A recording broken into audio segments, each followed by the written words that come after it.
بتبدأ حكايتنا مع شاب اسمه كيانو، واللي بيكون ماشي في الغابة وبيظهر قدامه 3 وحوش من الذئاب القوية، لكن هو طبعا بالقدرة بتاعته السحرية بيقدر انه يقتلهم بكل سهولة، وبعد كده بياخدهم معاه المخزون بتاعه عشان يقدر يستغلهم بعد كده. وبعد كده بنشوف واحد اسمه سيلفرال، واللي بيكون السبب ان كيانو موجود في العالم ده، وبيبدأ يعتذر له عشان هو ما كانش قصد انه يخليه يفقد الوعي، لكنه بيقول له ان القوة اللي معاه عشان دافع عن نفسه. فكيانو بيفضل ماشي بيقدر يشوف المستوى بتاعه وازاي بيتطور كل شوية عشان بيقتل الوحوش، وفجأة بيظهر قدامه بنت وولد توأم صغيرين في الغابة الكبيرة اللي كان ماشي فيها، وهو بيكون متفاجئ جدا من وجودهم، وبيحاول ان هو يتكلم معاهم لكنهم بيكونوا خايفين جدا. ولما بيحس ان هم جعانين بيدور في المخزون بتاعه لغاية لما بيطلع تفاح وبيديهم ياكلوا، وفي الاول مش بيكونوا عارفين ياكلوه ازاي لحد لما هو بياكل قدامهم، وبعد كده بيشوف لهم لبس شكله حلو عشان يلبسوه مكان لبسهم اللي متبهدل، وفعلا بيبقى شكلهم حلو جدا بعد لبسهم الجديد. ولما بيحاول كيانو يتكلم معاهم وبيسأل عن عمرهم واسمهم محدش فيهم بيرد عليه، فبيستخدم مهارة لوحة الأسماء، وبيعرف إن هم لسه صغيرين وما عندهمش اسم، فبيقول للولد إن اسمه هيكون ألين والبنت اسمها هيكون إيلينا. وبعد كده بيقول لهم إن هو عايز يخرج من الغابة دي وهياخدهم معاه عشان ما يفضلوش هنا في خطر الوحوش اللي ممكن يقتلوهم في الغابة، وبيمشوا بعد كده في طريقهم. لكن فجأة الأطفال بيجروا ناحية الوحوش، فبيحاول كيانو يتدخل عشان يحميهم، لكن بنتفاجئ إنهم أقوياء جدا وبيقدروا يقتلوا الوحوش هم كمان. فكيانو بيقول لهم لو لقوا أي وحش بعد كده يعرفوه الأول قبل ما يعملوا أي حاجة عشان هو كان خايف عليهم. وفعلا بعدها بيلاقوا وحش وبيعرفوه قبل ما يقتلوه، وبيفضلوا على كده لحد الليل. وبعدها كيانو بيقول لهم ان خلاص جه وقت العشاء، وبياكلوا كلهم بعد كده وبيرتاحوا شويه عشان يكملوا مشوارهم تاني يوم عشان يوصلوا لاقرب مدينه او مكان يقدروا يعيشوا فيه. وفعلا تاني يوم الصبح بيوصلوا المدينه، لكن لما بيجوا يدخلوا الحراس بيكونوا مستغربين ازاي واحد معاه طفلين صغيرين قدروا يدخلوا الغابه الخطيره دي ويطلعوا منها. ده غير انهم لما بيسالوه عن بطاقته كيانو بيقول لهم ان معهوش بطاقه، عشان كده بياخدوهم وبيعملوا لهم اختبار بالكره السحريه، لكن بينجحوا في الاختبار وبياخدوا بطايق مؤقتا باسمائهم عشان يعرفوا يتحركوا داخل المدينه. ولما الحارس بيحاول يضحك مع الطفلين بيخافوا جدا منه، واول لما بيدخلوا المدينه بنلاحظ ان الاطفال ماسكين في كيانو عشان خايفين ومش متعودين على الناس ولا الصوت ولا الدوشه اللي حواليهم. فكيانو بعدها بياخد الاطفال معاه وبيروح للمكان اللي هيقابل فيه سيلفرال، وبيسالها على الاطفال دي والمفروض يعمل فيهم ايه، وهو بيفكر يوديهم ملجأ ايتام، لكن سيلفرال بتقول له لا. فهو بيعرف انها كانت السبب في انهم يتقابلوا معاه، وكانت قصده كده، وكانت تقصد انها تخليه ينزل في الغابه الخطيره دي عشان ياخدهم معاه في رحلته، حتى انها بتعتذر له بعدها. لكن كيانو بيقول ان هو ما عندهوش مشكله خلاص من الموضوع، بس محتاج يفهم ايه قصه الطفلين دول. بس هي بتقول انهم مش اطفال عاديين، لكن ما ينفعش تقول اكتر من كده. فكيانو بعدها بيقول لها مش هيكتر في الاسئله المره دي، وبيقول انه هياخد معاه الطفلين وبيأجر بيت عشان يناموا فيه الليله دي من التعب. وتاني يوم بياخدهم على النقابه عشان يطلعوا بطايق اسماء جديده، وبيكون متفاجئ انهم بداوا يتكلموا فعلا وبيطلعوا صوت. وفعلا بيروح هناك وبيكون في بنت في الاستقبال واسمها لونا، وبتساله ازاي تقدر تساعدهم، فبيقول لها ان هو عايز يسجل في النقابه. ولما بيقول لها انه عايز يسجل الاطفال كمان بتستغرب، لكنها بتوافق في النهايه وبتقول لهم يرتاحوا شويه لحد لما البطايق بتاعتهم تجهز. فكانوا بعدها بيلاحظ ان الاطفال خايفين فبيطمنهم، وبعدها بيستلموا البطايق بتاعتهم. فلونا بتبدا تقول له القواعد والقوانين بتاعه النقابه وكمان الرتب بتاعه المغامرين اللي عندهم، فبيطلب منها انه عايز يكون مجموعه هو والاطفال واسمها الاجنحه البيضاء. فبيروح فعلا عشان ياخد اول مهمه، وانه يجمع 10 اعشاب عشان ينجز المهمه وياخد فلوس. وفعلا بيروحوا الغابه وبيجمعوا اعشاب كتيره جدا، حتى ان لونا بتتفاجئ من الكميه الكبيره دي في الوقت الصغير ده، فبتديهم الفلوس بتاعتهم. لكن فجاه في واحد بيزعق وبيحاول انه يضرب كيانو لانه متضايق من وجود الاطفال، بس في الوقت ده الاطفال بيضربوه بعيد، وبنلاقي الفارس اللي كان على البوابه واللي اسمه فولت بيوصل وبيطلع المغامر دومينيك بره. فالاطفال بيعيطوا، فبيبدا كيانو يواسيهم، وبعد كده بيشرح الموقف لفولت وان دومينيك اللي كان غلطان. بعدها فولت لما بيعرف ان كيانو مش ابو الاطفال دي بيستغرب وبيساله جابهم منين، فبيقول كيانو انه لقاهم في غابه جايا الشريره. طبعا كلهم بيتفاجئوا، لكن في نفس الوقت بيكون مبسوط ان كيانو عنده اخلاق كويسه. ولونا لما بتسمع ان كيانو كان في غابه جايا بتتجنن وبتقول له انها عايزه من المخزون بتاعه، فبتتفاجئ اكتر انه قدر يقتل ذئاب مفترسه، لكن كيانو بياخد فلوس كتيره جدا مقابل الحاجات دي. بعد كده فولت بيقول انه هيقابل مدير النقابه عشان يطلب منه مغامرين يروحوا معاه البعثه، ولما بيسال كيانو عن البعثه بيقول له فولت انها لغابه جايا عشان يقتلوا الوحوش. كمان بيقول له ان هو عايزه معاه في البعثه دي، بس كيانو بيقول له ان المفروض لسه مستواه مبتدئ، لكن فولت بيقول له ان هو كان هناك قبل كده فالموضوع مش هيكون صعب عليه. فولت بعدها بيطلب من مدير المغامرين، لكن بيحدد انه عايز كيانو بالاسم. حتى المدير بيستغرب لان المفروض كيانو لسه مستجد، لكن فولت بيقول له ان كيانو خصم قوي جدا وهيفيدهم في القتال. كيانو بيكون مع الاطفال بقالهم شهر في المدينه الجديده، وشايف انهم بقوا بيتعاملوا كويس من اللي حواليهم، عشان كده ما بقاش عندهم خوف او رهبه زي الاول. كمان لسه بيعملوا مهمات في النقابه وبياكلوا اكل كويس جدا، جدا. لكن كيانو وهم بياكلوا بيفتقد الخبز اللي بيكون جواه شوكولاته وكراميل، وبيقول ان هو جات له فكره هيعملوا بيها، وكمان الاطفال بتكون فرحانه جدا وعايزين يساعدوه في عمل الخبز ده. فكيانو بعدها بيروح المخبز عند ميشيل وبيقول لها ان هو عايز يعمل حاجه، وفي الوقت ده ابوها بيوصل واسمه رود وبيساله عن طلباته. فبيبدا كيانو يشرح اللي هو كان عايزه، لكن رود بيقول له ان طلبه ده مش موجود. فبيبدا كيانو يقول له ان هو معاه الحاجات اللي المفروض هيعملوا بيها وعايز يساعد ويعملها هو بنفسه في الفرن معاه. فبيوافق رود وبيبداوا في صنعه فورا، حتى ان الاطفال كمان بيبداوا يساعدوا معاهم، والاجواء بتكون كلها فرحه ومتعه. واخيرا بيعملوا كميه كبيره، ولما بتطلع من الفرن بيبداوا ياكلوا منها وبتعجبهم جدا، لدرجه ان رود بيطلب من كيانو انها تتباع في الفرن ويكون ليه نسبه فيها عشان هو اللي اخترعها. لكن كيانو بيقول له كفايه ان هو هيقدر يشتريها، هو مش عايز حاجه تانية غير كده. وكمان بنلاحظ ان الاطفال حبوا طعمها جدا لدرجه انهم عايزين تاني منها لسه. وكيانو بيوصل النقابه مره تانية، ولونا بتقول لهم ان مستواهم بقى اعلى من الاول بكتير، وبتبدا تعرض عليه انه ينزل المتاهه، وبتوصف له المتاهه انها 15 دور وهيباتوا فيها ايام عشان يقدروا يوصلوا للنهايه بتاعتها. وكيانو بعدها بيسال الاطفال اذا عندهم رغبه، وفعلا بيوافقوا. حتى بنلاحظ انهم بداوا في المشوار بتاعهم وبيوصلوا الطابق الثالث، فبيقابلهم على طول وحش صغير، لكن الطفلين بيقضوا عليه بكل سهوله. والمفروض ان الوحش اللي بيموت بيديهم غنيمه كبيره وبتكون على الارض عشان يقدروا يبيعوها، وبيكملوا رحلتهم وهم مستمتعين جدا. وفجاه بيقول لهم كيانو يلا عشان ياكلوا، وفعلا بياكلوا وبيكون الاكل كويس جدا. وبعد كده بيرتاحوا عشان يكملوا باقي الطوابق، وبعدها بيكملوا طريقهم وبيقتلوا في الوحوش لحد لما بيلاقوا صندوق بيكون فيه كنز، واللي بيكون عباره عن حاجه بتزود طاقتهم وحاجه تانية بتجدد الطاقه. وبيفضل الوضع كده وانهم يقتلوا في كل الوحوش اللي بتقابلهم لحد لما بيكون في نحل وبيجروا الاطفال عليهم عشان يقتلوهم. لكن الامر كان صعب عليهم شويه، بس بيقتلوهم في النهايه بكل سهوله. دول كمان بيجيبوا العسل اللي وقع من النحل لكيانو، وكيانو بعدها بيعمل لهم فطيره بالعسل واللي بيكون طعمها حلو جدا ومبسوطين بيها. لكن النحل بدا يجي كتير المره دي وهم قتلوهم كلهم، والعسل بقى معاهم بكميه كبيره. وخلاص بيوصلوا للطابق ال15 وبيكون في قدامهم باب كبير واضح ان في زعيم الوحوش جوه. وفعلا لما بيدخلوا بيلاقوا دوده الارض واللي بتكون كبيره جدا، وكيانو بيخليهم يقفوا بعيد وبيبدا هو في القتال مع الدوده، وفي النهايه بيقدر يقتلها. وبعد كده بيلاقوا كنز مره تانية، واخيرا بيقدروا يطلعوا من المتاهه. بس اول لما بيطلعوا الاطفال بيكونوا خايفين لان في ذئب قدامهم، لكن لما كيانو بيحلل شخصيته بيلاقي انه اليف وبيبدا يلعب معاهم، والاطفال فرحانين جدا حتى انهم بيختاروا ليه اسم واللي بيكون جول. لكن مش هينفع يدخل معاهم المدينه عشان الناس ما تخافش من وجوده، عشان كده كيانو بيخبيه في الظل بتاعه. وكيانو بيروح للمكان اللي بيقابل فيه سيلفرال وبيسالها عن موضوع الوحش اللي لقوه في الغابه، وكان اليف معاهم. فبتقول له ان بطل قوه الماء هو اللي بعته، واللي بيكون بعته هديه ليه، ده غير انها هي كمان بكره هتبعت وحوش هديه ليهم. وفعلا تاني يوم لما بيروحوا الغابه بيلاقوا هديه من سيلفرال واللي بتكون نمر وكمان صقر، حتى ان الاطفال وكيانو بيكونوا مستغربين الوضع. وكيانو اول لما بيشوفهم بيعرف ان دول اللي قالت عليهم سيلفرال امبارح، وبيبدا يشوف على لوحه الاسماء قوتهم والمستوى بتاعهم قد ايه. وبعد كده الاطفال بيسالوه عن اسمائهم، فبيقول ان النمر هيكون اسمه فيت والصقر هيكون اسمه بولت. وبيبداوا الاطفال يلعبوا معاهم وهم فرحانين جدا، وكيانو بيكون عايز يعمل لهم طاقه عشان يكونوا معروفين ويكون شكلهم حلو ويقدروا يصغروا في الحجم ومحدش يخاف منهم في المدينه. لكن المفاجاه ان الاطفال بيعجبهم الطوق ده وبيكونوا عايزين هم كمان طوق زيهم، لكن كيانو بيفهمهم ان الطوق ده بيتعمل للحيوانات بس. وبنلاحظ ان الاطفال زعلانين، عشان كده بيقرر كيانو انه يفرحهم وعمل لهم سلسله شكلها حلو برضه، ده غير الشنطه عشان يحطوا فيها كل الحاجات بتاعتهم. وفعلا بعدها بيكونوا فرحانين جدا. بعد كده بيمشوا في طريقهم للمدينه، وبيقول لفيت وجول يفضلوا صغيرين وبيطلب من الصقر يستخبى في الظل بتاعه، وبيدخلوا المدينه بالبطايق بتاعتهم. وبعد كده بيمشوا في طريقهم، لكن فجاه إلينا بتقف قدام محل فيه العاب وحاجات بتاعت بنات،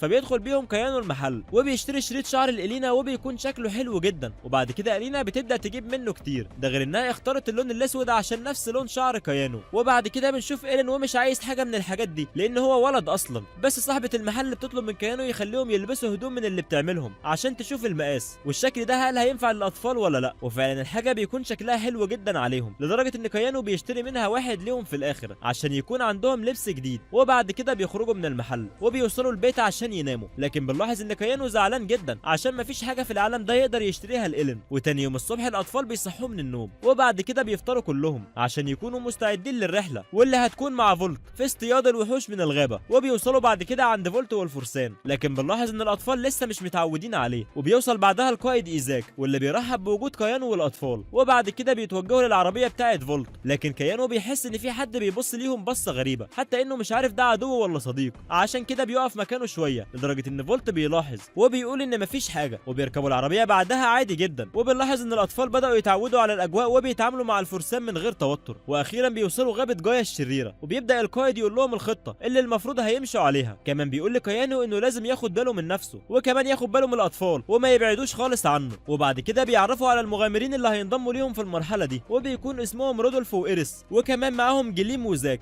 وكلهم بيتعرفوا على كيانو والطفلين. وبيمشوا بعد كده في طريقهم للغابه، وفجاه الاطفال بيقولوا ان في وحش قرب منهم. ولما بيقول كيانو كده الكل بيستغرب، لان حتى جهاز الكشف بتاعهم مش بيظهر حاجه، لكن كيانو بيكون واثق ان في وحش هيقرب عليهم دلوقتي. وفعلا بيظهر قدامهم ذئب احمر كبير جدا، حتى الكل بيكون خايف منه. لكن بنتفاجئ لما بنلاقي الاطفال بيجروا على الذئب، وكيانو بيكون خايف عليهم جدا، ده غير نظرات الفرسان الموجودين لهم بكل استغراب. وبعد ما قتلوا الذئب القوي، والكل بيكون مستغرب ازاي الطفلين قتلوا الذئب وهم في العمر الصغير ده. وفولت بيتكلم مع كيانو بصوت عالي، بيقول له ازاي الاطفال دول بيعملوا كده. بيقول له كيانو انهم اقوياء جدا. فبيقدر فولت يفسر موقف المغامر لما ضربوه في النقابه. وبعد كده بيسال فولت ازاي قدر يلاقيهم او يخليهم اقوياء كده. فبيقول ان هو لقاهم في الغابه هنا، وكانوا اقوياء اصلا من وقتها، وهو ما عملهمش حاجه اصلا. وطبعا بنلاحظ علامات الاستغراب على القائد فولت. وكمان ايزاك بيكون مستغرب ازاي يقدروا يقتلوا الوحوش بالقوه دي. وبعد كده الاطفال بيجمعوا اعشاب مهمه للعلاج، لكن بيكون في عشب سام. ولما بيحاول فولت انه يمسكه، بيبدا القائد ايزاك يتكلم معاه وبيديه درس. وكيانو بيحاول يخلص فولت من التوبيخ اللي بياخده بسبب الخطا بتاعه، فبيخلي الاطفال يروحوا للقائد ايزاك ويدوا له اعشاب هديه. وقتها يقدر فولت يمشي، وبنشوف مجموعه من وحوش الاورك بتهجم عليهم. فكيانو بيقول للاطفال يفضلوا بعيد، وبدا هو واللي معاه الهجوم على الوحوش، وفي النهايه بيقتلوهم كلهم. لكن فولت مستغرب من قوه كيانو اللي بتخليه قادر يقتلهم بالسرعه دي. فبيقول لرودولف انه يكلم مدير النقابه يرفع كيانو مستوى كمان. والاطفال بيكونوا جعانين، فبيقول القائد ايزاك ان ده وقت الاستراحه، وكيانو بيديهم من الخبز اللي عمله. وفولت بيتعجب لان دي حاجه نادره جدا عندهم، وبيستغرب اكتر لما بيعرف ان كيانو والاطفال هم اللي عملوه بنفسهم.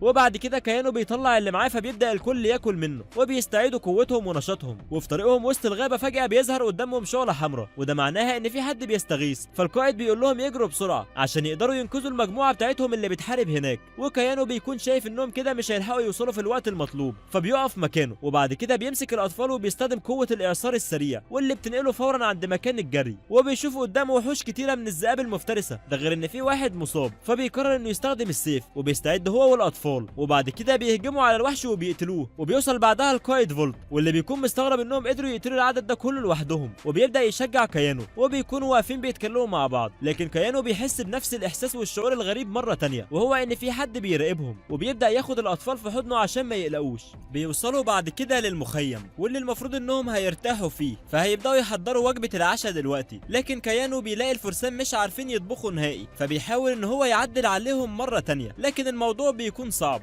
وبيقول لهم ليه ما بيخلوش ايريس هي اللي تطبخ بما انها جت معاهم. فبيبداوا يضحكوا وبيقولوا انها اصلا مش بتعرف تطبخ نهائي. وايريس بتحاول تدافع عن نفسها من كلامهم، لكن كل اللي بيكون هامم كيانو هو الاكل، عشان مش عايز الاطفال ياكلوا اي حاجه ممكن تضرهم وخلاص. عشان كده بيقرر ان هو اللي هيتولى الموضوع ده بنفسه، وبدا يطلب من الفرسان يساعدوه في التقطيع. وفي النهايه بيعمل اكل كويس جدا، والكل بيكون مستعجل. عشان كده لما بيصحوا تاني يوم بنلاحظ ان الكل بدا يبص له عشان بيعمل لهم وجبه الفطار. لكن نفس الشعور الغريب بيحسه كيانو والاطفال مره تانية، وهو ان في حد بيبص عليهم ومراقبهم. وبيفضلوا ماشيين كتير في اليوم ده، لكن مفيش حاجه بتظهر قدامهم، ودي حاجه غريبه بالنسبه لهم. فلما كيانو بيسال، فبيرد عليه القائد فاريوس اللي انقذه من الوحوش امبارح، وبيقول له ان المفروض كل ما يقربوا من العمق يلاقوا وحوش اكتر. وفجاه بيحس كيانو بالنظرات الغريبه مره تانية، وده مش بيخليه يلاحظ الوحش الكبير اللي قدامهم. واول لما بيشوف الافعى الشريره بيتفاجئ، والاطفال بيكونوا خايفين جدا. فالقائد بيحاول يبعد الكل عنها عشان هي هتنزل على الارض دلوقتي، وممكن تقتل اي حد تشوفه. والمعركه بتكون قويه جدا بينهم، وبنلاحظ ان مفيش اي ضربات بتاثر في الافعى ولا حتى السحر، ده غير انها صابت كتير منهم ولازم يتعالجوا دلوقتي. والافعى بتحاول انها تتوجه ناحيه المصابين عشان تقتلهم، لكن كيانو فورا بيستخدم قوته، واللي بتوقع قدامها الاشجار، فمش بتعرف تتحرك لحد لما بيخلي اصحابه يتحركوا من مكانهم. وبعد كده المغامرين بيحاولوا يضربوها، لكن مفيش اي ضرب بيأثر فيها نهائي. وكيانو بيدور على نقطه ضعفها، لكن في الوقت ده بنلاقي ايلين وإلينا ماسكين في الافعى. كيانو بيضربها والسكينه في عينيها، وهي دي بتكون نقطه ضعفها. بس للاسف في الوقت ده بيحس بالنظره الغريبه مره تانية، فده بيخلي ايلين وإلينا انتباههم يتشتت، فبتقدر الافعى تضربهم بعيد. وكيانو بيكون خايف عليهم من الموت، لكن بتيجي المساعده فورا وبتبعدهم من هناك. وبنلاحظ ان كيانو بيكون غضبان جدا، فبيطلب من رودولف انه يلهي الافعى لحد لما يجهز السحر المتقدم بتاعه. وفعلا كيانو بيجهزه، وبعد كده بيطلب منهم يبعدوا، وفي النهايه بيقتل الافعى الشريره. لكن في نفس الوقت الاشجار بتقع من كل مكان، وكيانو بيطمن على الاطفال، لكن لكن فجأة بيحس بنفس الشعور ده مرة تانية، لكن المرة دي بيروح عند واحد من الفرسان وبيضربه، والكل بيكون مستغرب وبيسألوه بيضرب الفارس ماجيوس ليه كده، فبيقول لهم انه من بداية الرحلة وهو بيبص ليه بطريقة مش كويسة فيها خبث ورغبة في القتل. طبعا الكل بيكون مستغرب ومش مصدقين الكلام ده، حتى ماجيوس نفسه بيقول ان ده كذب وما حصلش، لكن رودولف بيقول ان هو كمان من اول لما انضم ليهم وهو شايف ماجيوس بيبص بطريقة غريبة، وهو كمان السبب في ان الطفلين بصوا ليه بسبب نظرته الغريبة وكان ممكن يموتوا بسببه. فبيبدأ كيانو بعد كده يتعصب عليه وبيقول له يعترف ايه السبب اللي خلاه يعمل كده والا هيقتله فورا. فماجيوس بيتكلم وبيقول ان كيانو السبب لان هو اصلا بيحب القائد فولت وحس ان كيانو ممكن ياخد القيادة منه، فلما الموجودين بيعرفوا كده بيبدأوا يلوموا فولت، وكمان الكل بيعتذر من كيانو على سوء التفاهم اللي حصل وان ده مش هيتكرر تاني، وكمان اهم حاجة ان الاطفال بخير. وكيانو بعدها بيقول لهم مفيش مشكلة المرة دي هعديها من غير عقاب، لكن اذا حاجة زي كده اتكررت تاني اكيد هيكون ليها عقاب شديد كمان. وفي الوقت ده رودولف بيقول لكيانو انه جعان جدا وعايز ياكل، وكمان كل الفرسان بيكونوا جعانين، لكن بنحس ان كيانو مش عايز يعمل لهم حاجة بعد الموقف اللي حصل ده، لكن لما الاطفال بيقولوا انهم عايزين ياكلوا فبيبدأ يعمل اكل كويس والكل بيساعد فيه. وبعد كده بنلاقي فولت راح يقعد مع كيانو والاطفال والعلاقة بدأت تتحسن بين الاطفال وفولت.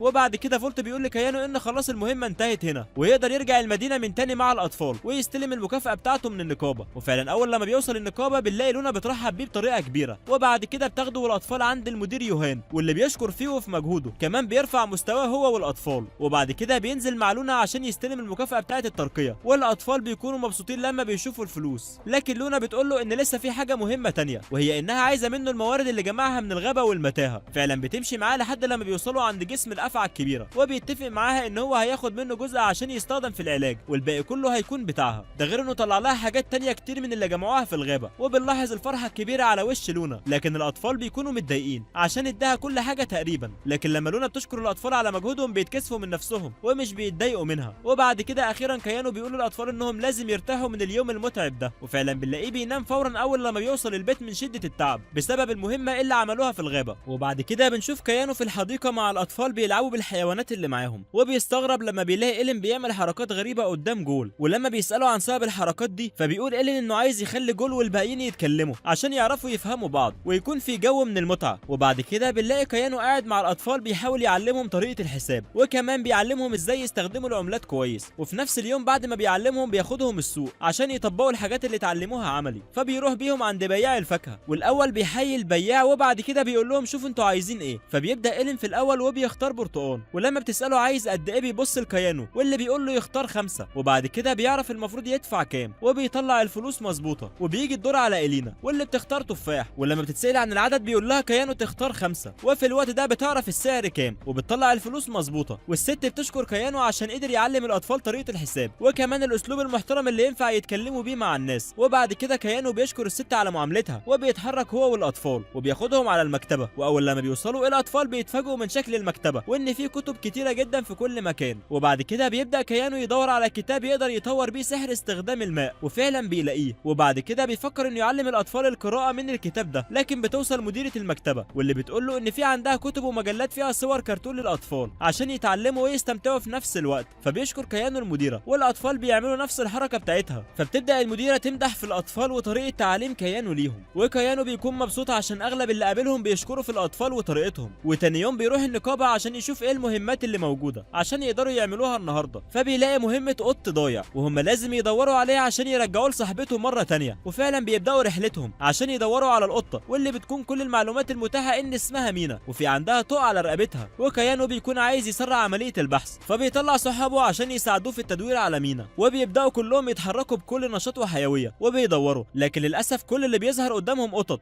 لكن مينا ما بيكونش وسطهم. وبنلاحظ ان الاطفال حصل عندهم يأس، لكن كيانو بيقول لهم تعالوا ندور في مكان تاني، وكل ما بيدور مش بيلاقوا مينا وبيقعدوا شوية عشان يرتاحوا، لكن كيانو بيكون فقد الامل خلاص، فبيقول لهم ايه رأيكم كفاية كده ومش مهم نكمل النهارده. لكن الاطفال بيكون ليهم رأي تاني لما بيقولوا انهم هيقدروا يلاقوه النهارده، وفعلا في النهاية بيلاقوها، لكن بيحذرهم كيانو وبيقول لهم يقربوا بالراحة، وفعلا بيسمعوا كلامه وبعد كده بيحاولوا يلعبوا معاها عشان تحبهم وتقرب عليهم، وفعلا بيقدر كيانو يمسكها، لكن بيحس ان مينا جعانة جدا فبيبدأ يحط لها لبن وهي بتشربه، وبعدها بيوصلوا مينا لصاحبتها واللي كانت مستنياها في النقابة وبياخدوا الجايزة بتاعتهم اخيرا، وبيقول للاطفال ان كفاية كده النهارده وبكره هيكملوا، لكن الاطفال كانوا عايزين يشتغلوا اكتر النهارده وبيسالوا اذا في مهمات بحث تاني، لكن لونا بتقول لكيانو ان خلاص مهمات البحث اللي كانت موجوده خلصت واللي موجود موجود دلوقتي مهمات تانية لكن ممكن تكون خطر على الاطفال. فبتقول لونا ان في مجموعه من العفاريت بتهجم على قريه ومحتاجين حد يدافع عن القريه. فكيانو بيسأل الاطفال اذا هيقدروا يروحوا معاه في المهمه دي ولا لا، وهم طبعا مش بيكون عندهم مانع لكن مش عارفين ايه هم العفاريت دول اصلا. وبعد كده بيوصلوا للقريه وبيقولوا للحراس انهم المغامرين اللي هيقتلوا العفاريت، فبيدخلوهم عند شيخ القريه وبيبداوا كلام معاه وبيعرفوا كيانو على نفسه. لكن فجاه وهم بيتكلموا بنسمع صوت عالي جاي من تحت، واضح ان في هجوم من العفاريت حصل على القريه، وفي واحد من العفاريت خلاص كان هيقتل السيده لكن كيانو بينقذها في اخر لحظه. وبعد كده جول والحيوانات بيقتلوا اللي فاضل من العفاريت، وخلاص دلوقتي مش فاضل غير اخر واحد وهو الزعيم بتاعهم. ولسه كيانو بيستعد عشان يلاقي طريقه يضرب العفريت بيها، بيلاقي ايلين وايلينا قتلوه خلاص، وبيتكلم مع الاطفال وبيحفزهم. وفجاه بيسمعوا صوت طالع من جول وفليت وكمان بولت، فبيستغربوا لكن بعد كده بيعرفوا انهم اترفعوا في المستوى عشان قتلوا العفاريت معاهم. وكمان كيانو بيفتكر طريقه الاطفال وهما بيعلموهم ازاي يتكلموا، فبدا يشكر الاطفال وبيشجعهم على اللي عملوه. وفجاه بنشوف دخان فبيطير بولت عشان يعرف ايه سببه، وكيانو شايف ان هو ده الوقت المناسب عشان يختبر قدرات الكتاب اللي كان بيقرا فيه عن استخدام سحر الماء. لكن للاسف جرب اكتر من مره بس كلهم ما نفعوش عشان لسه قوته مش احسن حاجه في سحر الماء. وفي النهايه جول هو اللي بيطفيها بالسحر بتاعه. ولما الاطفال بيحسوا ان كيانو زعلان بيواسوه عشان ما يزعلش، وخلاص كده بيخلصوا مهمتهم. فبيبداوا انهم يتحركوا من القريه بعد ما بيسلموا على اهلها بكل حب وموده، وبعدها بيوصلوا للمدينه بتاعتهم وبيسلم لونا الموارد والحاجات اللي كسبها من العفاريت، وكمان بياخد المكافاه وبيوصل البيت عشان يرتاحوا. لكن الاطفال كانوا عايزين كيانو يقرا لهم قصه، وفي القصه يتكلم عن المحيط والسمك. ولما عرف ان الاولاد ما بيعرفوش الحاجات دي قرر تاني يوم انه يروح يتكلم مع فولت،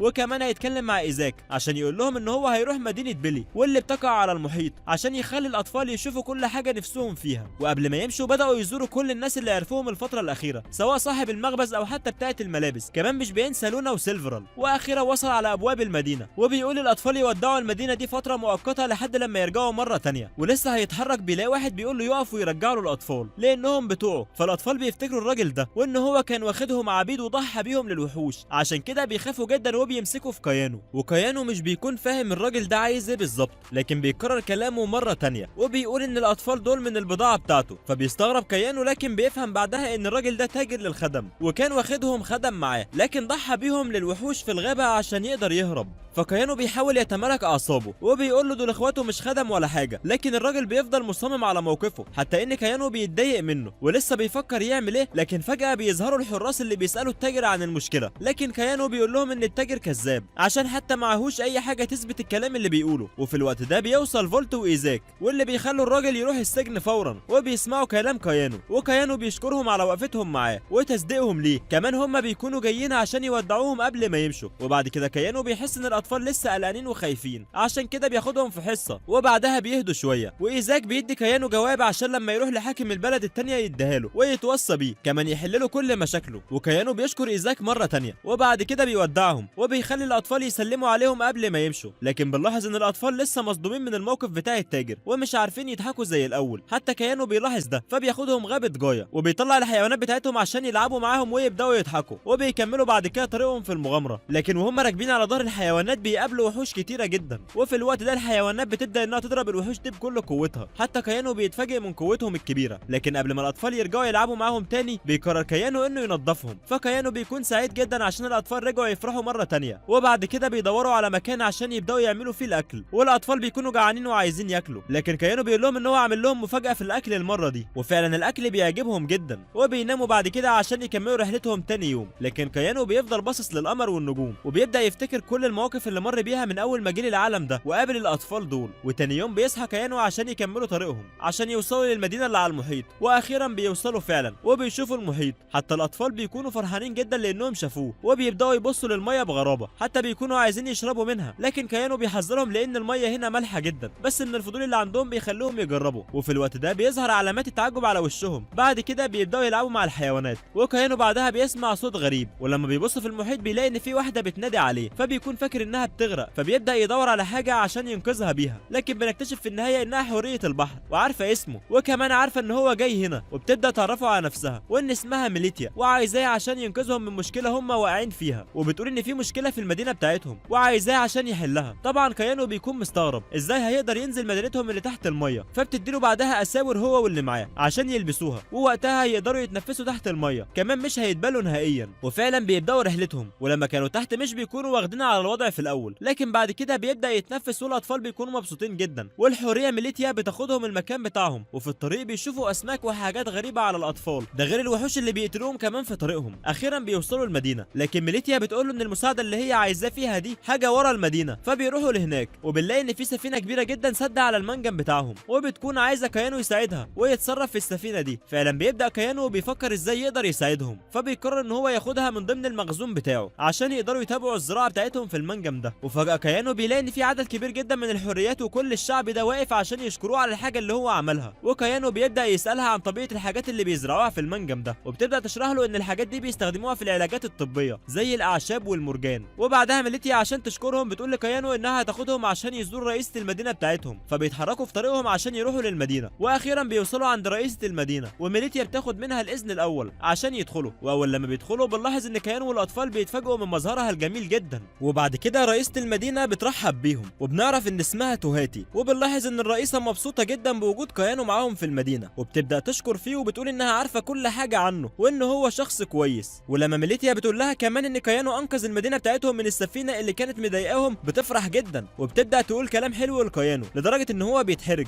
فبيتكلم القائد جليدو وبيقول لها تسكت لان كلامها ده بيسبب احراج ليه، وفعلا هي بتسكت في الوقت ده، وبيعتذر من كيانو على طريقتها في الكلام. وبتبدا توهاتي تقول لكيانو يطلب كل اللي هو عايزه كمكافاه منهم ليه على مجهوده اللي عمله، لكن كيانو بيكون رافض في الاول، بس لما بيلاحظ اصرار من توهاتي بيفتكر ان هو اصلا مش كويس في سحر الماء، وبيطلب منهم ان هو يتعلم سحر الماء كويس. وفي الوقت ده القائد جليدو بيقول ان هو هيتولى الموضوع التعليم ده بنفسه، وكمان هيعرف الاطفال ازاي يستخدموا السحر بطريقه كويسه. لكن بنلاحظ ان توهاتي مش راضيه وبتقول انهم لازم ياخدوا مكافاه تانية، فكيانو بيقول لها ان تعليم السحر هتكون حاجه كافيه جدا بالنسبه ليه. فبنشوف ميليتيا بتقول لها على حاجه ممكن كيانو يرضى بيها، فبتاخدهم وبتروح مكان فيه شعاب مرجانيه ونباتات طبيه وصخور من معادن غاليه جدا، فكيانو والاطفال بيكونوا شايفين ان الحاجات دي مهمه وغاليه جدا، لكن توهاتي بتبدا تعتذر منهم لان ده اصلا مكان النفايات بتاعتهم. فكيانو بيستغرب لان الحاجات دي غاليه جدا، وبيقول لها خلاص ما دام هما مش بيستفادوا منها هياخدها. وبعد كده بيروحوا القصر الازرق عشان يقضوا فيه ليلتهم مع توهاتي والقائد جليدو، وكمان ميليتيا بتبدا انها تنزل لهم الاكل واللي بيكون عباره عن اسماك،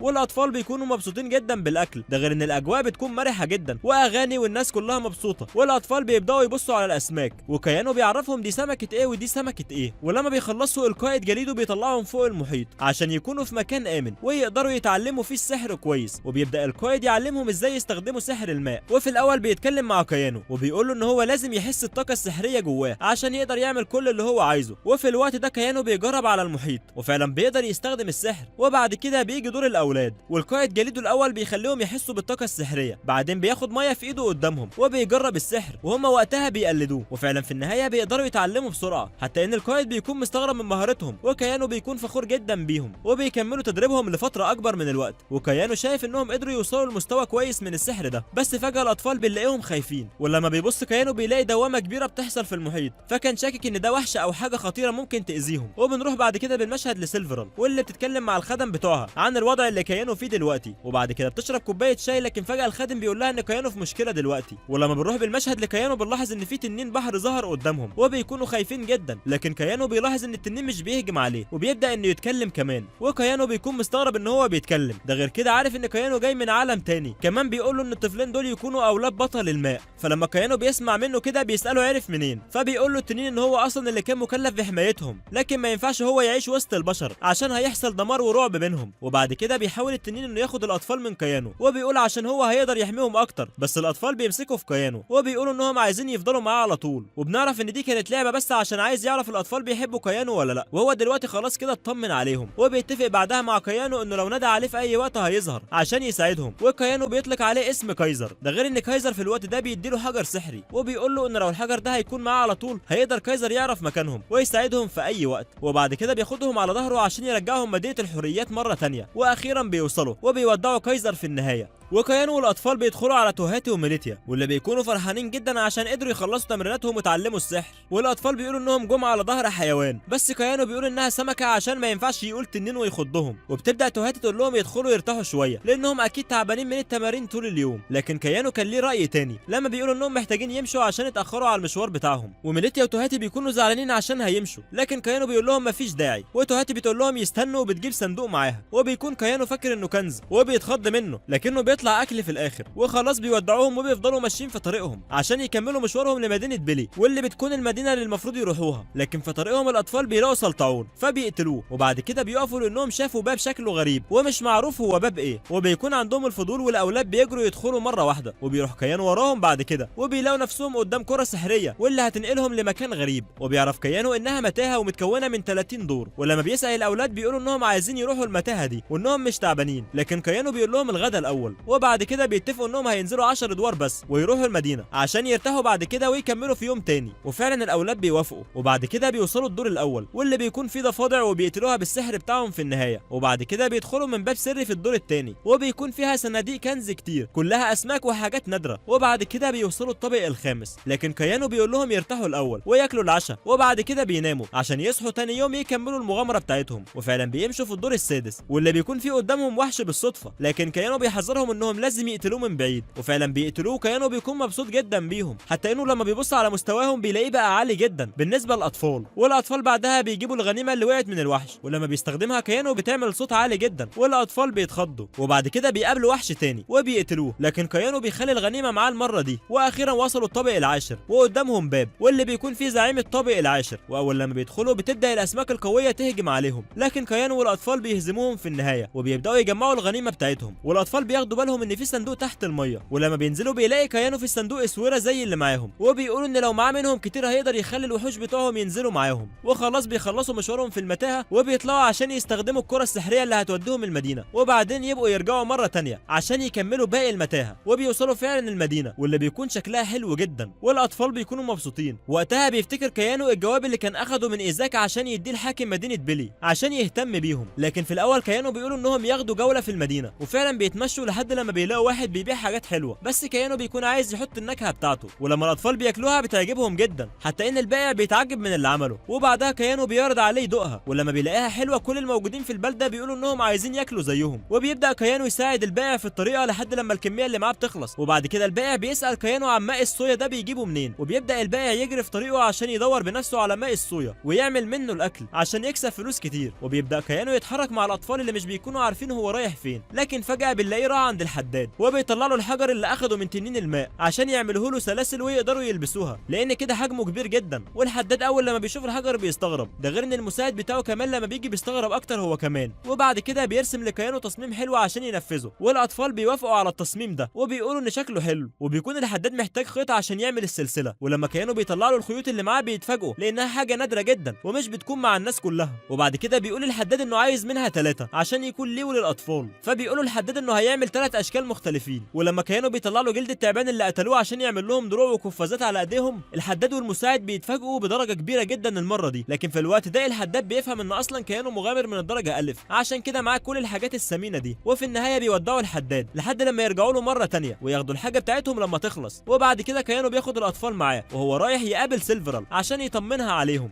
وبيبدا يتكلم معاها وبيقول لها انهم وصلوا المدينه بخير. كمان بيقول لها انه عرف ان الاطفال دول يكونوا ابن بطل الماء، فسيلفرال بتعتذر منه لانها ما قالتلوش، لكن ما ينفعش تقول له من الاول. بس كيانو بيقول لها خلاص مش مشكله، هو اصلا كان شاكك من البدايه، بس هو عايز يعرف حاجه واحده دلوقتي وهي ابوهم فين وبيعمل ايه. فبنلاحظ ان بطله الرياح سيلفرال سكتت شويه من التوتر، لكن بعدها كيانو بيفهم من نظرات سيلفرال انها ما ينفعش يتكلم معاه في الحاجات دي. بعد كده سيلفرال بتقول له ان في اخبار حلوه، وهي ان هو دلوقتي بقى واحد رسمي منهم ومن احسن التلاميذ عندها. فبيتفاجئ كيانو وبيقول لها المفروض يعمل ايه دلوقتي، فهي بتقول له بس هيكتفي انه يرعى الاطفال دول كويس جدا، واذا احتاج اي حاجه هيبلغها وهي هتساعده فورا. ده غير انها بتقول له ان في هديه من بطل النار. ولما بيبص كيانو في اللوحه بيتفاجئ من الهدايا الكتير والقويه، ولما بيسال عن السبب بتقوله لان بطل النار بيحب الطبخ جدا وعشان كده بيكافئك لانك طورت من الطبخ في المدن اللي رحت فيها. ده غير انه كمان هيبعت لك وحش يكون معاك، وكمان هيديك مهاره استخدام سحر النار. وبنلاحظ ان كيانو فرحان جدا بسحر النار، وده بيخلي سيلفرال متغاظه عشان هو شايف سحر النار احسن من سحر الرياح. وبعد كده بيودعوا سيلفرال عشان يرتاحوا في اي مكان النهارده. بس بنلاحظ ان سيلفرال متضايقه من نفسها عشان ما قالتش لكيانو على حقيقه بطل الماء، وانه اصلا كان متجوز واحده في السر ودول يكونوا اولادها. وفجاه بيوصل بطل النار واللي بيتكلم مع سيلفرال عن شجاعه كيانو، وبيقول لها ان هو هيبعت له احسن وحش عنده بكره. وتاني يوم بنشوف كيانو والاطفال على الشاطئ وبيلعبوا مع جول وفيت وبولت، وبيبدا كيانو يعمل لهم لعبه في المحيط. لكن فجاه وهم بيلعبوا كيانو بيلاقي صوت قوي ونار من وراه، فبيتخض جدا. واول لما بيبص بيلاقي وعليها اسد كبير، وبيكون خايف لحد لما بيشوف اللوحه وبيعرف ان الاسد ده هو هديه بطل النار ليه، لكن بيكون الحجم بتاعه ضخم جدا، وبنلاحظ انه بيحب كيانو جدا. وبعد كده كيانو بيقول له ان اسمه هيكون فيكتور، وكمان بيقول له يصغر حجمه شويه، والاطفال بيكونوا فرحانين جدا بيه وبيبداوا يلعبوا معاه وبيعرفوه على نفسهم، والكل بيكون مبسوط وبيلعبوا مع الحيوانات. لكن فجاه فيكتور بيجري لبعيد وبيرجع ومعاه واحده في بقه، حتى ان كيانو بيستغرب وبيكون فاكر ان فيكتور هو اللي قتلها، لكن بعد كده بيعرف انها بس مغمى عليها وتعبانه. ولما الاولاد بيحاولوا يتكلموا معاها بتقول ان هي جعانه، فبيبدا كيانو يحضر لها اكل عشان كلهم ياكلوا، وهي بتصحى فورا اول لما بتسمع ان في اكل، لكنها بتكون متفاجئه من الوحوش، وكمان بتتفاجئ من وجود كيانو والاطفال. وبعدها كيانو بيقرب عليها وبيديها الاكل وهي بتكون سعيده جدا وبتبدا تاكل بسرعه لانها كانت جعانه. وبنلاحظ ان الاطفال بداوا يقلدوها، لكن كيانو بيقول لهم ما يعملوش كده لان ده غلط.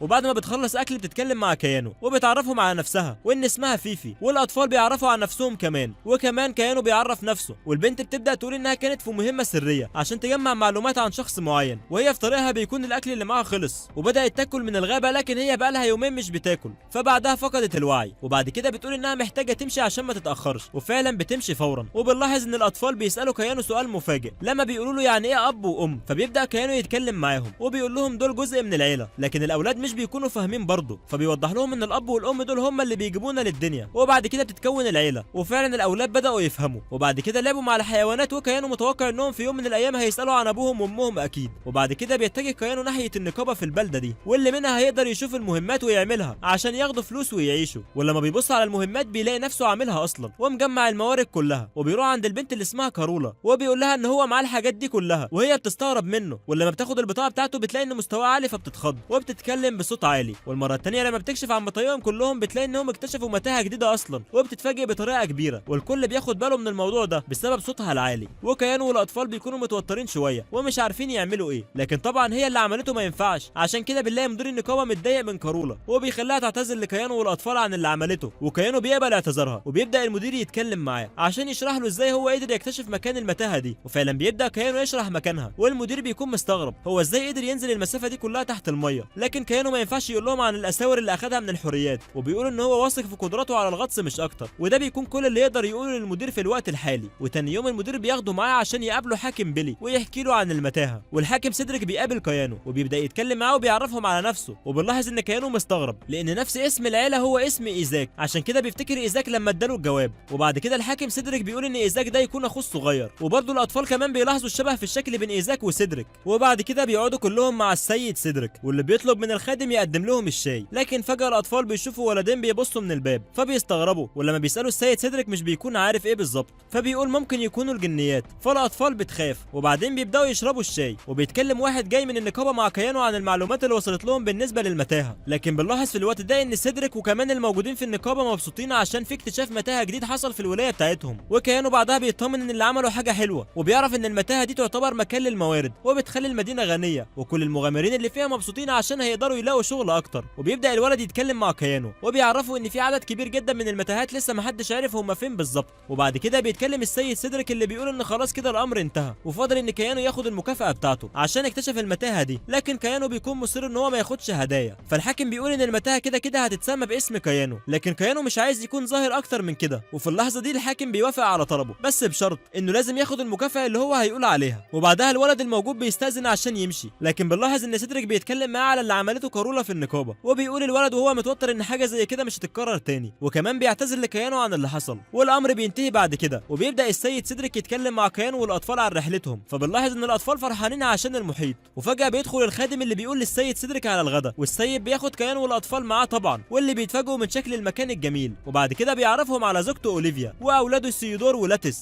والاطفال بيكونوا خايفين منه ومكسوفين عشان ما تعاملوش مع اولاد في سنهم قبل كده، وبيقعدوا على الاكل اللي بيعجب كيانو جدا وبيشكر فيه، حتى الاطفال كمان بيكونوا شايفين ان الاكل طعمه حلو. وبعد كده السيد سيدريك بيتكلم عن الوصفه بتاعت كيانو واللي عملها عند ايزاك، واللي هي الخبز، وبنلاحظ ان الكل عايز يجربها، لكن الاطفال بيقولوا ان في حاجه احلى اسمها الجيلي. في الوقت ده بيستغرب كل الموجودين من الاسم، وبيكونوا عايزين يعرفوا هو ايه بالظبط، وبيبداوا ياكلوا وبعدها بيخمنوا المكونات لكن مش بيعرفوا. ولما الاطفال بيقولوا ان ده وحش السلايم بيستغرب كل اللي قاعدين. بعد كده بيبدا كيانو يشرح طريقه العمل بتاعته، واللي في النهايه بتخلي الحاكم عايز يفتح مطعم يربي فيه وحش السلايم عشان يعمل جيلي كتير، وبيقولوا ان هو كده هيقدر يتفاخر قدام اخوه ان عندهم وصفه اكل جديده زيهم. وبعد كده سيدريك بيقول لكيانو انه لازم يبات هنا معاهم عشان يردوا له الفضل بتاعه، وفعلا بيباتوا في القصر بتاع الحاكم سيدريك، والاطفال فرحانين جدا بالسرير وبيلعبوا. وتاني يوم كيانو بيصحى بدري وبيلاحظ ان سيدريك كمان صحي وبيقرا رساله من اخوه ايزاك، وبيفهم وقتها كيانو ان سيدريك بيتفاخر بالحلوه الجديده اللي عملها كيانو. وفي نفس اللحظه بيكون ايزاك بيقرا في الرساله لما فولت بيدخل عليه وبيساله هو مستغرب من ايه، فبيقول ان كيانو اكتشف متاهه جديده في بيلي وكمان اخترع لهم وصفه جديده. فبيكونوا عارفين ان امبراطور البلاد كده هيكون عايز يشوف كيانو عشان يفهم منه ازاي بيقدر يعمل الحاجات دي. لكن للاسف ايزاك وفولت بيكونوا عارفين ان الكلام ده هيضايق كيانو وهيكون عايز يمشي من البلد نهائي. وبنرجع بعد كده لكيانو والحكيم سيدريك مره تانية، واللي بياخدهم السوق عشان ياكلهم حاجه جديده عندهم. لكن بنتفاجئ ان هو نفس الشخص اللي كيانو علمه طريقه صلصه الصويا في الاول. وبيبدا الحاكم يسال كيانو ازاي يقدر يجيب الصلصه دي. وبعد كده بيكملوا اليوم وهم بيتمشوا في المدينه. لكن فجاه سيدريك بيكون ماسك في ايده كيس عليه رسمه علامه غريبه، فبيحس كيانو انه شافها قبل كده وفعلا بيفتكرها لانها كانت على السفينه اللي هو طلعها من المحيط.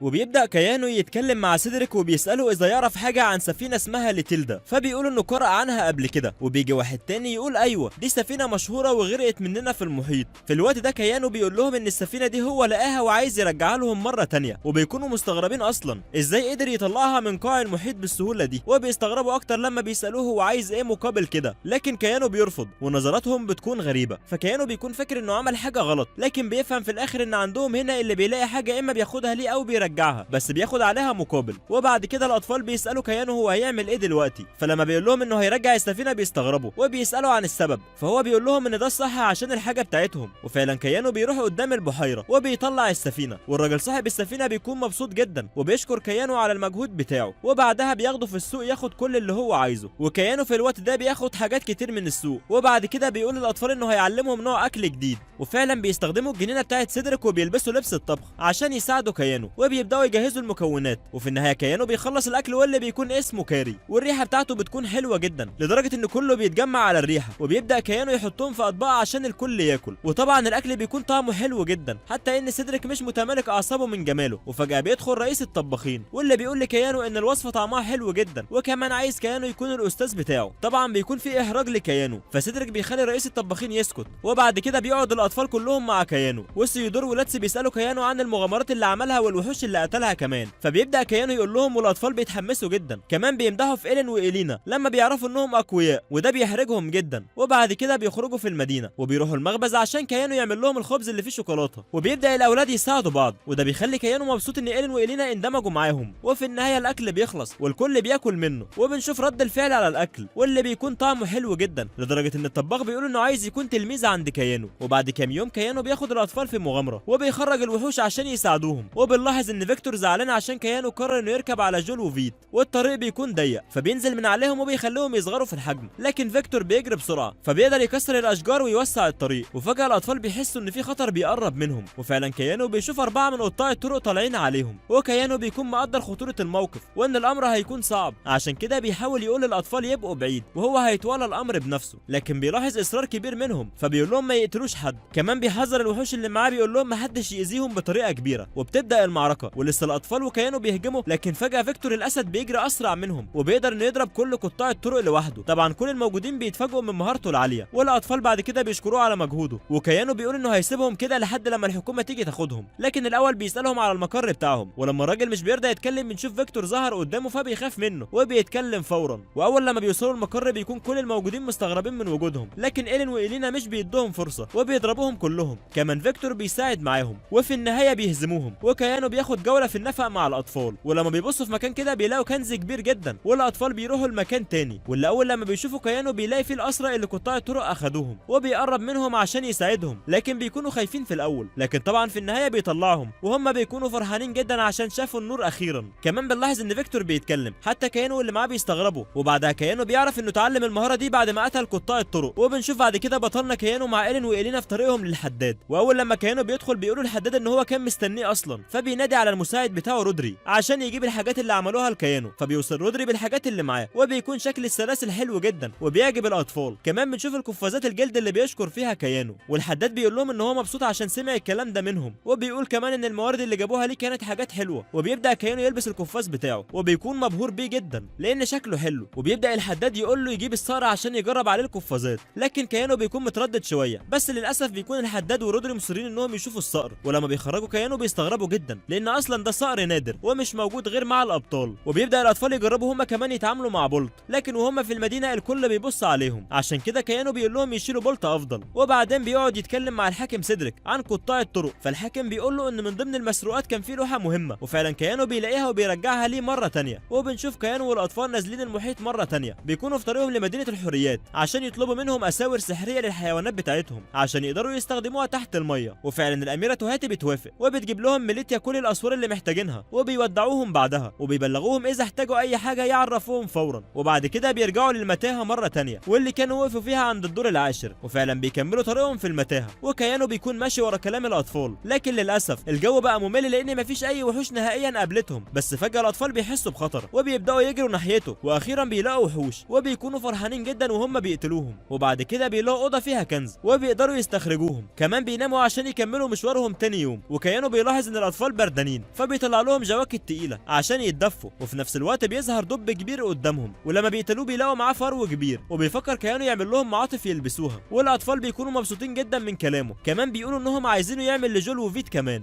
وفجاه بيظهر قدامهم وحش السلحفاه واللي بيقدر كيانو يتفادى القنابل بتاعته، وبيحذر الاولاد منها، وفي النهايه بيضربوا كيانو، وبعد كده الاولاد بتكمل عليه فبيقتلوه اخيرا بكل سهوله. لكن وهم في طريقهم بيدوسوا على فخ، لكن بيقدروا يتفادوا الضربات بتاعته. وبعد كده بيقتلوا السمكه الوحش اللي بتقابلهم وبيبداوا ياكلوا، وبعدها بيناموا عشان يرتاحوا. وفي طريقهم تاني يوم بيكونوا خرجوا الوحوش بتاعتهم لما بيقابلهم تماسيح فبيقتلهم فيكتور فورا. واخيرا بيوصلوا الدور الاخير واللي هيكون فيه الزعيم الوحش، واول لما بيفتحوا بيلاقوا نفسهم على المحيط وبيخرج قدامهم الاخطبوط الكبير، لكن ضرب كيانو مش بيأثر فيه ولا حتى ضرب الاطفال، عشان كده بيقرروا انهم يضربوه ضرب جماعي. وفعلا كلهم مع الوحوش بيتحدوا وبيعملوا ضربه قويه جدا من النار والرياح والماء والرعد، وبيقدروا انهم يقتلوا الاخطبوط في النهايه. وبيرجعوا للمتاهه مره تانية، وبيبدا كيانو يفتح الصندوق عشان يشوف ايه الكنز اللي هياخده المره دي. فبتكون المكافاه عباره عن سيف واضح عليه القوه، فبياخدوا كيانو وبيقول كيانو للوحوش يستخبوا مره تانية عشان وهم خارجين هيكون في ناس كتير بره وبلاش يشوفوهم عشان ما يتخضوش من منظرهم. وبيرجع كيانو بعد كده هو والاطفال للقلعه مره تانية عند الحاكم سيدريك، واللي بيرحب بيهم مره تانية بعد رجوعهم. والاولاد بيسالوهم عن الحاجات اللي قابلوها في المتاهه، لكن الحاكم سيدريك بيقول له ان في ناس تانية كمان كانت مستنيه يرجع، مش هو بس. وفي الوقت ده بنشوف ايزاك وفولت، حتى ان كيانو بيستغرب من وجودهم. وبعد كده بيقعدوا يتكلموا مع بعض، وكيانو بيسالهم عن سبب وجودهم هنا، فبيقولوا انهم سمعوا ان في شخص اكتشف متاهه جديده في بيلي وهم جايين ياخدوه للعاصمه الملكيه عشان الامبراطور عايز يقابله هو وفريقه بنفسه. فكيانو بيقول لهم ان هو الشخص ده، لكن بيكون متوتر، فهم وقتها بيقولوا عشان كده هم جايين بنفسهم عشان ياخدوه. فكيانو بيسال الاولاد اذا هم موافقين يروحوا رحله صغيره كده للعاصمه ويرجعوا هنا تاني، فالاطفال بيكونوا ما عندهمش مانع. لكن كيانو بيلاحظ ان اولاد سيدريك زعلانين، عشان كده بيقرر ان هو يخليهم يقضوا يوم ممتع مع بعض، وبيخلي الاطفال كلهم يلعبوا في الجنينه مع بعض وهم مبسوطين وبيضحكوا. وكيانو بيبدا يتكلم مع فولت وايزاك عن الاوضاع، وبنلاحظ ان فولت بيقول ان الكره دي ممكن تنفجر في اي لحظه والاولاد بيلعبوا بيها، لكن كيانو بيقول له ان هو عمل عليها تعديلات ومستحيل ان الكره تاذي اي حد تاني. وبعد كده بنشوف ايلين وايلينا بيقولوا لكيانو يشاركهم في اللعبه، وكمان اولاد سيدريك بيقولوا لايزاك وفولت، وبيبدا الكل يلعب والاجواء بتكون سعيده. وبالليل كيانو بينام الاطفال في السرير وهو خايف من لحظه الوداع بتاعتهم مع سيودور ولاتس، لانه حاسس انهم هيكونوا زعلانين جدا في الوقت ده. وبعد كده بيخرج عشان يقعد مع سيدريك وفولت وايزاك، وبيبداوا يتكلموا معاه عن ايلين وايلينا وبيقولوا انهم بيحبوه جدا. فبيبدا كيانو يفتكر الايام بتاعتهم مع بعض وازاي هو لقاهم في الغابه والحاجات اللي دايما بيعملها عشان يخليهم فرحانين مش اكتر. وفجاه في وسط الكلام بيبدا انه يبكي من الفرحه. وتاني يوم بيجي وقت انهم يمشوا من المدينه، وبنلاحظ ان ايلين وايلينا مش عايزين يمشوا ويسيبوا سيودور ولاتس. وفي الوقت ده بنشوف الاطفال راحوا ناحيه الحاكم سيدريك وكمان عيلته، وبيقولوا انهم مش عايزين يروحوا مع كيانو. فسيلفرال بتقول ان كده كيانو مش هيروح مع فولت وايزاك بسبب الاطفال، لكن كيانو كان قرار مفاجئ للكل لما بيقول ان خلاص هو هيروح وايلين وايلينا هيستنوه هنا. وبنشوف علامات التعجب والدهشه على فولت وايزاك لانهم مش مصدقين ان كيانو هيفترق عن الاطفال. فبيمشي كيانو في طريقه، لكن فولت بيقول لكيانو ان خياله بيتحرك، وفعلا دول بيكونوا الوحوش. وفي نفس الوقت ده الاطفال بيجروا ناحيه كيانو وبيقولوا انهم مش هيقدروا يبعدوا عنه. وفجاه الوحوش بتطلع من خيال كيانو وبيبداوا يحضنوا الاطفال وبيقولوا لهم ما يبعدوش عنهم مره تانية، حتى ان فولت وايزاك بيتعجبوا من وجود الوحوش دي مع كيانو. بعد كده الاطفال بيتكلموا مع كيانو وبيقولوا انهم مش عايزين يبعدوا عنه ابدا، وهو كمان بيكون عايز كده. فكيانو بيقول للاطفال يودعوا سيودور ولاتس وانهم هيتقابلوا مره تانية اكيد.